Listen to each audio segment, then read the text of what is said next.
माँ की ममता, एक भावुक कहानी। एक छोटे से कस्बे में समीर नाम का एक लड़का रहता था। बचपन में ही पिता की मृत्यु हो जाने के कारण परिवार की आर्थिक स्थिति बड़ी दयनीय थी। समीर की माँ कुछ पढ़ी लिखी जरूर थी, लेकिन उतनी पढ़ाई से नौकरी कहाँ मिलने वाली थी। सो घर घर बर्तन मांजकर और सिलाई बुनाई का काम करके किसी तरह अपने बच्चे को पढ़ा लिखा रही थी। समीर स्वभाव से थोड़ा शर्मीला था और अक्सर चुपचाप बैठा रहता था। एक दिन जब वो स्कूल से लौटा तो उसके हाथ में एक लिफाफा था। उसने माँ को लिफाफा पकड़ाते हुए कहा, माँ, मास्टर साहब ने तुम्हारे लिए ये चिट्ठी भेजी है, जरा देखो तो इसमें क्या लिखा है। माँ ने मन ही मन चिट्ठी पढ़ी और मुस्कुरा कर बोली, बेटा, इसमें लिखा है कि आपका बेटा काफी होशियार है।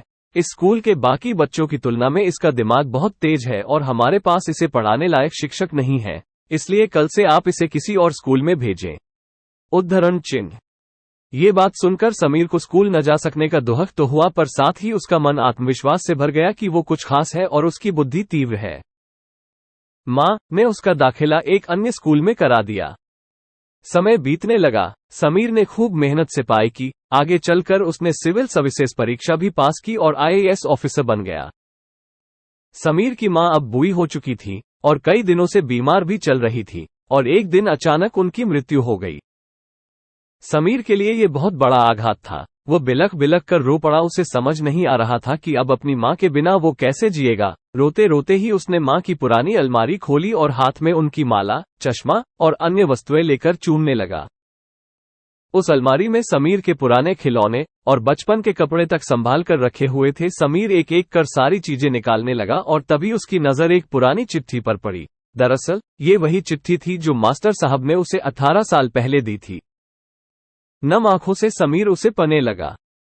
आदरणीय अभिभावक, आपको बताते हुए हमें अफसोस हो रहा है कि आपका बेटा समीर पढ़ाई में बेहद कमजोर है और खेल कूद में भी भाग नहीं लेता है। जान पड़ता है कि उम्र के हिसाब से समीर की बुद्धि विकसित नहीं हो पाई है, अतः हम इसे अपने विद्यालय में पढ़ाने में असमर्थ हैं। आपसे निवेदन है कि समीर का दाखिला किसी मंद बुद्धि विद्यालय में कराएं अथवा खुद घर पर रखकर इसे पाएं। सादर, प्रिंसिपल। समीर जानता था कि भले अब उसकी माँ इस दुनिया में नहीं रही, पर वो जहां भी रहे उनकी ममता, उनका आशीर्वाद सदा उस पर बना रहेगा। दोस्तों, रुडयार्ड किपलिंग ने कहा है, God could not be everywhere and therefore he made mothers. भगवान सभी जगह नहीं हो सकते, इसलिए उसने माएं बनाई।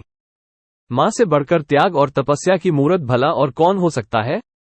हम पढ़ लिख ले, बड़े होकर कुछ बन जाए, इसके लिए वो चुपचाप ना जाने कितनी कुर्बानियां देती है। अपनी जरूरतें मारकर हमारे शौक पूरा करती है।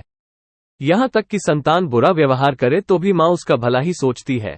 सचमुच माँ जैसा कोई नहीं हो सकता।